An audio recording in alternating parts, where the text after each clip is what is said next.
ರಾಜ್ಯದಲ್ಲಿ ಈ ಗಲಾಟೆ ಮಾಡ್ತಾರೆ. ನಿನ್ನ ಇಲಾಖೆದಪ್ಪ.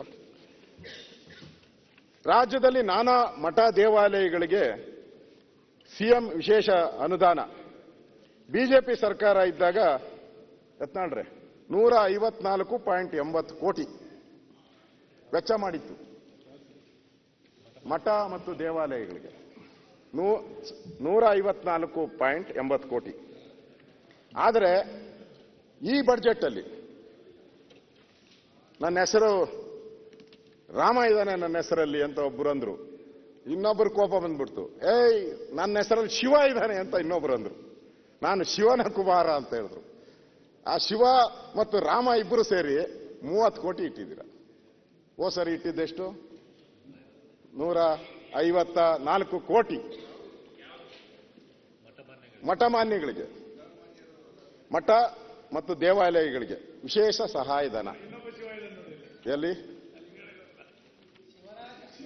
ಶಿವರಾಜ, ರಾಜ, ಶಿವನಿಗೆ ರಾಜ. ಶಿವನೂ ಇದ್ದಾನೆ, ರಾಮನೂ ಇದ್ದಾನೆ, ಆಂಜನೇಯನೂ ಇದ್ದಾನೆ. ನಿಮ್ಮಲ್ಲಿ ಯಾರಿದ್ದಾರೆ ಹೇಳಿ? ಅದಕ್ಕೆ ಪಂಗನಾಮ ಇಟ್ಟಿರೋದು ಈಗ. ಯಾರಿದ್ದಾರೆ ನಿಮ್ಮಲ್ಲಿ? ಅದಕ್ಕೆ ಪಂಗನಾಮ ಇಟ್ಟಿರೋದು ಈಗ. ಹೇಳ್ರಿ. ಮಠ ಮಂದಿರಗಳಿಗೆ ಪಂಗನಾಮ ಇಟ್ಟಿರೋದು. ಅದಕ್ಕೆ ಪಂಗನಾಮ ಇಟ್ಟಿರೋದು. ಹೇಳ್ತೀನಿ, ಒಂದೆರಡು ನಿಮಿಷ ಸರ್. ಹಿಂದೆ 100 ಕೋಟಿ ಆಂಜನೇಯದ್ರಿಗೆ ಕೊಟ್ರು. 1 ರೂಪಾಯಿ ದುಡ್ಡು ಖರ್ಚಾಗ್ಲಿಲ್ಲ. ನಾನು ಈ ಸದ್ಯ ಜಿಲ್ಲಾ ಮಂತ್ರಿ. ನೀನು ಇಟ್ಟಿದ್ಯಾ? ಇನ್ನೂ ಖರ್ಚು ಮಾಡಿಲ್ಲ. ಅಲ್ಲ, ಖರ್ಚು ಮಾಡೋದಲ್ಲ ಸರ್, ದುಡ್ಡೇ ಕೊಟ್ಟಿಲ್ಲ. ಬೇರೆ ಏನ್ ಮಾಡಿದ್ರಿ ಅಂದ್ರೆ, ಅಂಜನಾದ್ರಿ 100 ಕೋಟಿ ಕೊಟ್ಟಿವಂತ ಬೆಳಗಾವದ ಪೋಸ್ಟರ್ ಹಚ್ಚಿದ್ರಿ. ಕೊಪ್ಪಳ ಜಿಲ್ಲಾದಾಗ ಗಂಗಾವತಿಯ ಪೋಸ್ಟರ್ ಹಚ್ಚಲಿಲ್ಲ ನೀವು. ಎಲ್ಲಿ ಹಚ್ಚಿದ್ರಿ? ಬೆಳಗಾವದಾಗ ಹಚ್ಚಿದ್ರಿ. ಅಲ್ಲಿ ಬೆಳಗಾವದವ್ರಿಗೆ ಗೊತ್ತಿಲ್ಲಲ್ಲ ಅಂಜನಾದ್ರಿ 100 ಕೋಟಿ ಕೊಟ್ರಂತ ಬೆಳಗಾವದವ್ರ ಅಂತಾರ. ನಾವು ಕೊಪ್ಪಳದವರು ನಾವೇ ಹುಡುಕಾಕತ್ತೀವಿ. 100 ಕೋಟಿನಿಲ್ಲ, ಏನಿಲ್ಲ, ಚಂಬಿಲ್ಲ ಅಲ್ಲೇ. ಈ 3 ನಾಮ ಅಲ್ಲೇ ಇದ್ದಿದ್ದು. ಈಗ ನಾವು ಈ ಬಜೆಟ್ನೊಳಗೆ 100 ಕೋಟಿ ಕೊಟ್ಟಿದ್ದೀವಿ. ಮತ್ತೆ ಇನ್ನೂ ಒಂದು ಹೇಳಿದ್ರಿ ಹಿಂದುಳಿದ ವರ್ಗದ ಬಗ್ಗೆ. ಸರ್ ಇಲ್ಲ ಸರ್, ಅವ್ರು ಹೇಳಿದ್ದಾರೆ. ಇನ್ನೇ 1 ಸೆಕೆಂಡ್, ಇನ್ನೊಂದು ಕೇಳಿ ಸರ್. 1 ಸೆಕೆಂಡ್. ವಿರೋಧ ಪಕ್ಷದ ನಾಯಕರು ನೀವೆಲ್ಲ ಸೀನಿಯರು, ನಾವೆಲ್ಲ ಯುವಕರಿಂದ ಸ್ವಲ್ಪ ಪ್ರೋತ್ಸಾಹ ಮಾಡಬೇಕು, ಮಾತಾಡ್ಲಿಕ್ಕೆ ಅವಕಾಶ ಕೊಡ್ಬೇಕು ನನಗೆ. ಸರ್ ಇನ್ನೂ ಒಂದು ಹೇಳಿದ್ರಿ, ಹಿಂದುಳಿದ ವರ್ಗದೊಳಗ 3 ವರ್ಷ ನೀವು ಮಕ್ಕಳಿಗೆ ಸ್ಕಾಲರ್ಶಿಪ್ ಕೊಟ್ಟಿಲ್ಲ. 3 ವರ್ಷ ಸ್ಕಾಲರ್ಶಿಪ್ ಕೊಟ್ಟಿಲ್ಲ ನೀವು. ನಾವು ಅದನ್ನು ಈ ವರ್ಷ ಸ್ಕಾಲರ್ಶಿಪ್ 3 ವರ್ಷ ಪ್ಲಸ್ 4ನೇ ವರ್ಷಕ್ಕೆ ಸ್ಕಾಲರ್ಶಿಪ್ ಕೊಟ್ಟಿವಿ. ಇದು ಯಾರ್ದು ಕೆಲಸ? ಅದು ಒಂದು. ಇಲ್ಲೇ ನೀವು ಇದೀರಿ. ನಾನು ಕಾರ್ಮಿಕ ಇಲಾಖೆ ಇದು ಕಾರ್ಮಿಕ ಇಲಾಖೆ ಕೇಳಿದ್ನಲ್ಲ, ಅದಕ್ಕೆ ಉತ್ತರ ಕೊಡ್ಲಿಲ್ಲ. 3 ವರ್ಷ ಸಾಹಿತಿಗಳಿಗೆ ಪ್ರಶಸ್ತಿ ಕೊಟ್ಟಿಲ್ಲ ನೀವು. ಅಲ್ಲ ರೀ, 3 ವರ್ಷ ಪ್ರಶಸ್ತಿ ಕೊಟ್ಟಿಲ್ಲ. ನಾವು 3 ವರ್ಷ ಪ್ಲಸ್ ಈ ವರ್ಷ ಸೇರಿ 4 ವರ್ಷದ ಪ್ರಶಸ್ತಿ ನಾವು ಕೊಟ್ಟಿವಿ. ನೀವು ಹೇಳ್ತಾ ಇರೋದು 3 ವರ್ಷದಿಂದ ಹೆಂಗ್ ಕೊಡಕ್ ಸಾಧ್ಯ ಆಗ್ತದೆ? ನಾವು ಕೊಟ್ಟಿವಿ. ನಾವು ಕೊಟ್ಟಿವಿ ಸರ್. ನೀವು ತರಿಸಿ. ಇಲ್ಲ, ನಾನು ಡಾಕ್ಯುಮೆಂಟ್ ಸಮೇತ 2 ಇಲಾಖೆ ನಿಮ್ಗೆ ಕಳಿಸ್ತೀನಿ. ಇಲ್ಲಿ ನಿಮ್ ವಿಚಾರ ನಮ್ಗೆ ಸುಳ್ಳು ಟ್ರೈನಿಂಗ್ ಕೊಟ್ಟಿಲ್ಲ ಸರ್. ಖರ್ಗೆ ಸಾಹೇಬ್ರೆ, ನಿಮ್ಗೆ ಸುಳ್ಳು ಟ್ರೈನಿಂಗ್ ಕೊಟ್ರ ಹಂಗ ನಮ್ಮ ಲೀಡರ್ ಸತ್ಯ ಹೇಳ್ರಿ ಅಂತ ಹೇಳ್ತಾರೆ ನಮ್ಮ ನಾಯಕರು. ನಮ್ಮ ಲೀಡರ್ ಕೊಡ್ಬೇಕಾದ್ರೆ ಎಷ್ಟು ಬಜೆಟ್ ಇರ್ಬೇಕು? ನಿಮ್ ಬಜೆಟ್ ಎಷ್ಟೈತೆ ನೋಡ್ಕೋರಿ.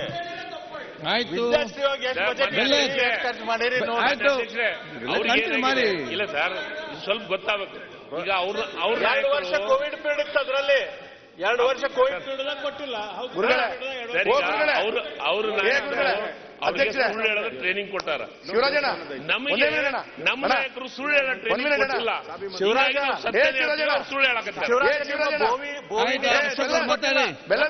ನಿಮ್ಮ ಬೋವಿ ನಿಗಮಕ್ಕೂ ಕೊಟ್ಟಿಲ್ಲ. ಕೊಟ್ಟಿಲ್ಲ. ನಿಮ್ಮ ಬೋವಿ ನಿಗಮಕ್ಕೂ ಹಿಂದಿನ ಸರ್ಕಾರ ಸ್ವಲ್ಪ ನಿಮ್ ಲೆಜಿಸ್ಲೇಟಿವ್ ಪಾರ್ಟಿ ಕೇಳಿದೆ. ಗಂಗಾ ಕಲ್ಯಾಣ ಇದು ಒಂದು ಇಂಪಾರ್ಟೆಂಟ್ ಹೇಳ್ಬಿಡ್ತೀನಿ. 2 ನಿಮಿಷ ಸರ್, 1 ನಿಮಿಷ ಹೇಳ್ಬಿಡ್ತೀನಿ. ಈಗ ಸರ್ಕಾರದ ಯೋಜನೆಗಳ ಬಗ್ಗೆ ಮಾತಾಡ್ತಾರೆ ಯೋಜನೆಗಳ ಬಗ್ಗೆ ನೀವು ವಿರೋಧ ಪಕ್ಷ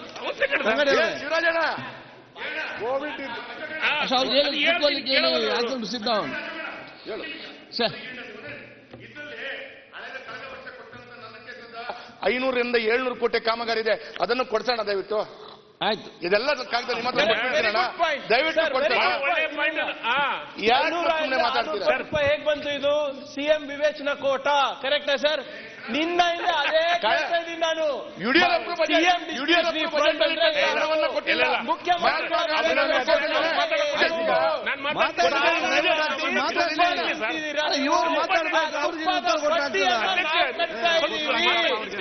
ಹೆಂಗೆ 500-600 ಕೋಟಿ ರೂಪಾಯಿ ಬಂತು ಹೇಳಿ ದಯವಿಟ್ಟು ಹೇಳಿ. ಹೇಗ್ ಬಂತು 500 ಕೋಟಿ ರೂಪಾಯಿ ನಿಮ್ಗೆ?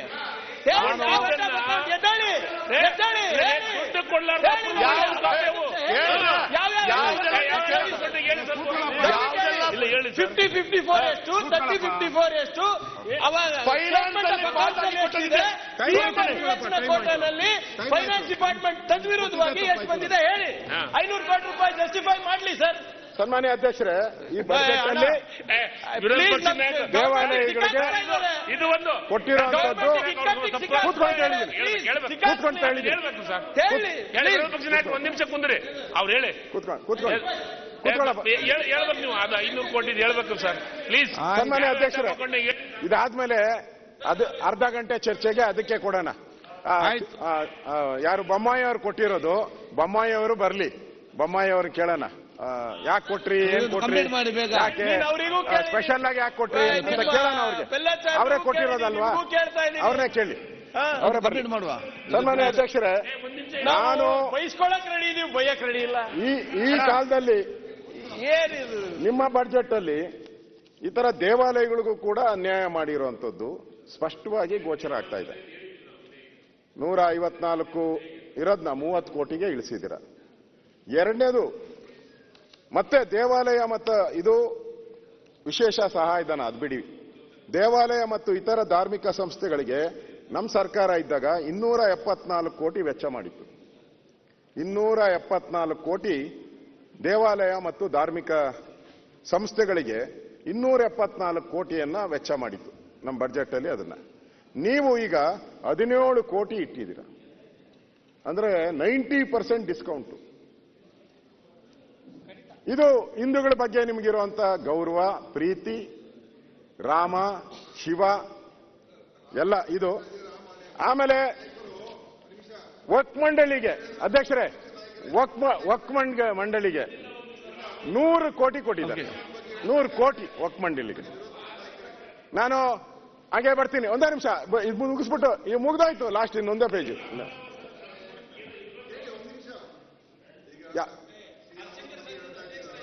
ಓ ಹೌದಾ, ಬ್ರಾಹ್ಮಣರು